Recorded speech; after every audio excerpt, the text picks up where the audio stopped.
अस्सलाम वालेकुम जी, welcome back. कैसे हैं जी आप सब? उम्मीद है आप सब बिल्कुल ठीक ठाक होंगे और मैं भी अल्हम्दुलिल्लाह, अल्लाह का शुक्र है, बिल्कुल ठीक ठाक हूँ। तो जी ये दोपहर के थोड़ी देर बाद का टाइम है और मैं आ गई थी जी किचन में। और किचन में आज बड़ी मज़ेदार सी एक डिश बनने लगी है, तो मैंने कहा उसकी मैरिनेशन पहले कर देते हैं। मैरिनेशन करने से ये कि उसका टेस्ट जो है ना बड़ा अच्छा सा आ जाएगा। तो आज क्या बनने लगा? आज बनेगा चिकन टिक्का मसाला, बहुत ही मज़े का, बहुत ही टेस्टी और बहुत ही ईजी तरीके से मैं आपको बनाना बताऊंगी। तो सबसे पहले उसके लिए मैंने चिकन ले लिया था। चिकन मेरे पास हाफ़ केजी के करीब था और इसके अंदर मैंने चिकन टिक्का मसाला थोड़ा सा 2 से 3 tablespoon chicken tikka masala add किया और इसके अंदर अब मैंने दही ऐड कर दिया और इसको ना मैं मैरिनेट करके ना इसको मिक्स करके अच्छी तरह से रख दूँगी। अगर आप चाहें तो इस स्टेज पे लहसुन अदरक भी का पेस्ट भी ऐड कर सकते हैं, लेकिन मैंने ऐड नहीं किया था, मैं वो बाद में ऐड करूँगी। तो जी इसके अंदर ये दोनों चीज़ें डाल के इसको मैरिनेट करके और मैंने थोड़ा सा टेस्ट किया तो मुझे थोड़ा सा ना मसाला कम लगा, तो मैंने कहा थोड़ा सा मसाला इसके अंदर मैं और ऐड कर देती हूँ, क्योंकि अगर मैं ज़्यादा सारा मसाला ऐड करती ना तो ज़्यादा स्पाइसी हो जाता, तो वो फिर इतना अच्छा नहीं रहता। इसलिए फिर मैंने थोड़ा सा मसाला और ऐड किया और इसको जी मिक्स कर दिया और इसको मैरिनेट करने के लिए रख दिया। और आज बहुत से काम थे जो मैंने कंप्लीट करने थे, तो इस वजह से मैंने कहा आज दोपहर को कुछ नहीं बनाया था, बस मैं कामों में ही लगी हुई थी। तो उसके बाद जी मैरिनेट करने के लिए इसको मैंने रख दिया और क्या काम मैं कर रही हूँ वो आपको नज़र आ ही गए होंगे। तो जी मैं कर रही हूँ जी गर्मियों की तैयारियाँ। मौसम हो गया है काफ़ी ज़्यादा चेंज और अब जो है ना रेशमी कपड़ों में या लीलन के कपड़ों में बड़ी ज़्यादा गर्मी लगती है, बहुत ज़्यादा। ऐसे दिल घबराता है जब किचन में आप काम करो या कोई भी काम करो ना, तो ऐसे पसीना सा आ जाता है। तो इस वजह से वैसे भी मैंने सोचा हुआ था कि रमज़ान आने से पहले ना ये तैयारी भी मैंने कर लेनी, अपनी गर्मियों के कपड़े निकाल के जो है ना कबर्ड्स में सेट कर लेने। बच्चों के तो मैंने कर दिए थे पहले ही, जब बच्चों के सर्दियों के कपड़े संभाले थे ना, तो मैंने बच्चों के गर्मियों के कपड़े निकाल के सेट कर दिए थे कि चलो रमज़ान में फिर जब भी ज़रूरत पड़ेगी तो फ़ौरन से निकालूंगी और उनको पहना दूँगी। तो मेरे रह गए थे, तो बस टाइम ही मैनेज नहीं हो रहा था। कोई ना कोई काम रोज़ाना की बेसिस पे निकल आता है, कभी कोई काम कभी कोई काम, तो इसलिए समझ ही नहीं आ रही थी। तो फिर मैंने आज सोचा कि आज चलो जो है ना ये वाला काम मैं कंप्लीट करूँगी, गर्मियों के कपड़े निकाल के रखूँगी और सर्दियों के कपड़े जो है ना समेट दूँगी। तो जिस शापरों में मैंने गर्मियों के कपड़े जिन शापरों से निकाले ना, उसी शापरों में मैंने सर्दियों के कपड़े रख दिए और सारे गर्मियों के कपड़ों जो है ना मैंने अपनी कबर्ड में सेट कर लिए हैं। मेरे कपड़े इस सेफ अलमारी में पड़े होते हैं, तो बस यहीं पे मैं सर्दियों के रख लेती हूँ और जब गर्मी आती हैं तो यहीं पे गर्मियों के रख लेती हूँ और जो अगले हैं वो समेट देती हूँ और फिर जो शापर होते हैं वो फिर मैं गैलरी में रख देती हूँ। तो इस तरह से बड़ा इजी हो जाता है और इतना खलारा भी नहीं पड़ता, तो गैलरी का भी बड़ा फ़ायदा हो जाता है। मेरे पास माशाल्लाह बड़ी सी गैलरी है और उसमें मेरी बहुत सी चीज़ें हैं जो मैंने रखी हुई हैं, तो बड़ा फ़ायदा हो जाता है इस तरह से। तो खैर उसके बाद जी सारा काम कंप्लीट करने के बाद मैं आ गई थी जी किचन में। और किचन में आ चूँकि दोपहर को हमने कुछ नहीं खाया था, तो मुझे यही था कि बच्चों को भी भूख लगी होगी, तो मैं एक एक खाना जल्दी से रेडी कर लूँगी और हम मगरिब की नमाज़ के बाद जो है ना खाना खा लेंगे, ताकि जो है ना बच्चों का थोड़ा गुजारा वगैरह हो जाए। तो यहाँ पर जी मैंने सबसे पहले चिकन को कर लिया है ऑयल में फ्राई, तो इससे ये थोड़ा सा टिक्का वाला फ्लेवर आ जाएगा। अगर आप चाहें तो इसको कोयले का दम भी दे सकते हैं, लेकिन मैंने नहीं दिया था क्योंकि मेरे पास कोयला अवेलेबल नहीं था, तो इस वजह से मैंने इसमें कोयले का दम तो नहीं दिया।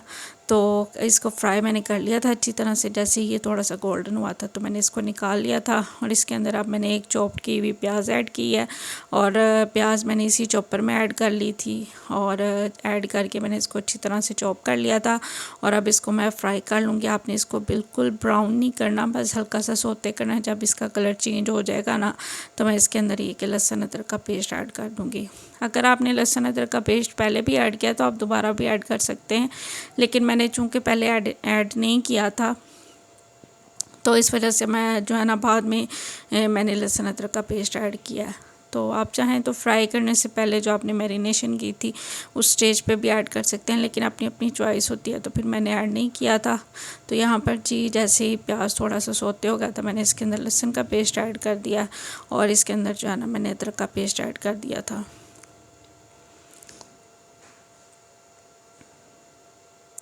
बड़ा मज़े का बना था, बड़ा टेस्ट, मतलब जब हम थोड़ी सी चेंजिंग के साथ चीज़ें बनाते ना तो मूड भी बड़ा अच्छा सा हो जाता है।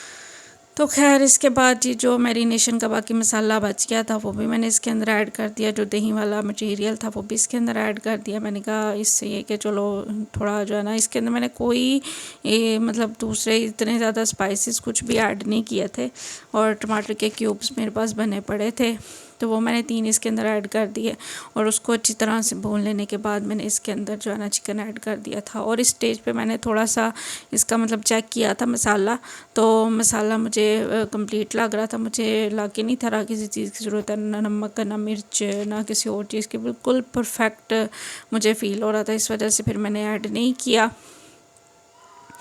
तो बस जी इसको अच्छी तरह से भूनने के बाद जो है ना, मैंने इसके अंदर थोड़ा सा पानी ऐड कर दिया था, और पानी ऐड करके इसको हल्की आंच पे मैंने दम पे रख दिया था, ताकि जो गोश्त, वैसे तो फ्राई किया था तो गोश्त कुक हो गया था, लेकिन थोड़ा सा हाफ़ डन हुआ था, हाफ़ भी रहता था, तो मैंने इसको दम पे रख दिया था। उसके बाद जी बच्चे आ गए थे ट्यूशन से, और मैं बच्चों के लिए खाना जल्दी जल्दी बना रही थी, लेकिन बच्चों ने कहा जी हमें तो बहुत ज़्यादा भूख लगी हुई है। मैंने कहा अच्छा तो फिर ऐसा करती हूँ, मैं आपको फ्राइज़ बना देती हूँ, आलू घर में पड़े हुए हैं। तो बस यहाँ मैं स्पीडों से लगी हुई थी, जल्दी जल्दी मैंने जो है ना आलू छील लिए और उसकी फ़्राइज़ बनाई, और साथ में हस्बैंड की चाय भी मैंने रख दी। तो मैंने कहा चलो हस्बैंड भी थोड़ी सी फ़्राइज़ खा लेंगे, क्योंकि दोपहर का आज हमने कुछ नहीं खाया था, तो थोड़ी बहुत भूख तो फिर भी लग ही जाती है। तो इस वजह से मैंने ना फ़्राइज़ बना के तैयार कर लिए थे कि चलो थोड़ा सा आसरा वगैरह हो जाएगा, लेकिन फिर भी हंडिया मेरी चलो जल्दी बन गई थी। तो ये कि बच्चे भी जो है ना थोड़ा सा आसरा बच्चों ने चिप से कर लिया था, फिर मैंने बच्चों को रोटी बना के दे दी थी, और ऐसे का सालन तो बच्चे भी बड़े शौक़ से खा लेते हैं, तो इसलिए बच्चों को भी ज़बरदस्ती कहना नहीं पड़ता कि हाँ ये खाना है ये खाना है। तो ज़ैफ़ा भी माशाल्लाह बड़े शौक़ से जो है ना ये वाला सालन खा लेता है। तो उसके बाद जी खाना खाने के बाद ये है जी रात का टाइम, और मैं आ गई थी किचन में, और किचन में आज मैंने थोड़ी सी डीप क्लीनिंग स्टार्ट की थी। डीप क्लीनिंग से मुराद ये कि जो मेरी बर्तनों वाली टोकरी थी वो मैंने सोचा कि इसको वॉश कर लेती हूँ। वैसे तो ये वॉश साफ़ ही थी, लेकिन मैंने कहा चलो एक दफ़ा ना इसको अच्छी तरह से क्लीन कर लेती हूँ, ताकि जो इसमें जो भी गंद वगैरह है वो साफ़ हो जाए अच्छी तरह से। तो बिल्कुल हल्के हाथों से मैंने क्लीन की थी, तो ये अच्छी तरह से क्लीन हो गई थी, और जो है ना इसको मैंने वॉश करके फिर मैंने बर्तन वॉश किए थे, क्योंकि अगर मैं बर्तन वॉश कर लेती ना तो फिर ये टोकरी क्लीन नहीं होनी थी, इसलिए मैंने सोचा कि पहले इसको क्लीन कर लेते हैं। तो खैर जब से मैंने ये टोकरी लिया ना तो मुझे बड़ा फ़ायदा हो गया। तो पहले वाली टोकरी मेरी ज़रा काफ़ी ज़्यादा छोटी थी, तो ज़्यादा बर्तन होते थे, तो मुझे समझ नहीं थी आती कैसे रखूँ कहाँ रखूँ। तो खैर अब ये टोकरी जो है ना बड़ी साइज़ की डबल लेयर वाली आ गई है, तो अब बड़ा इजी हो जाता है, जितने मर्ज़ी बर्तन हो ना तो धो के मैं इसके अंदर रख लेती हूँ। तो किचन में वैसे भी, किचन में जब मैं पैसे खर्चती हूँ ना किचन की चीज़ों के लिए, तो मुझे बड़ी खुशी फ़ील होती है बनिस्बत ये कि मैं अपनी चीज़ें लूँ या अपने कपड़े लूँ, तो मुझे ऐसे मेरा दिल करता है मैं किचन की डिफरेंट चीज़ें लूँ, मैं अपनी किचन को अपडेट करती रहूँ, अपग्रेड करती रहूँ, तो मुझे बड़ा शौक़ आता है। तो खैर आप में से किस किस को ज़्यादा पसंद है किचन की चीज़ें ख़रीदना, मुझे कमेंट करके ज़रूर बताएगा। मुझे तो पर्सनली किचन की चीज़ें ख़रीदना बहुत ज़्यादा पसंद है। जब भी मैं किसी क्रॉकरी वाली शॉप पे जाती हूँ या किसी मशीनरी वाली शॉप पे जाती हूँ जिसमें किचन की मशीनरी वगैरह होती है, तो मैं तो चीज़ें ही देखती रहती हूँ, और अगर मैंने कुछ ना भी लेना हो ना तो मैं चीज़ों के रेट पूछती रहती हूँ कि इसका क्या रेट है, इसका क्या रेट है, ताकि मुझे अगर मैंने लेना हो तो मुझे आइडिया हो जाए कि हाँ इसका क्या रेट है। तो बस मेरा तो यही हिसाब है, मुझे किचन की शॉपिंग करना बहुत पसंद है। तो जी आपसे बातें करते करते सॉरी मेरे बर्तन थे वो भी कंप्लीट हो गए थे, और अब मैं जो लास्ट क्लीनिंग मेरी होती है शेल्फ़ की, हालांकि पहले मैंने क्लीन की थी लेकिन फिर भी बर्तन धोने के बाद एक दफ़ा जो है ना मैं लाज़मी शेल्फ़ को ना अच्छी तरह से क्लीन कर लेती हूँ।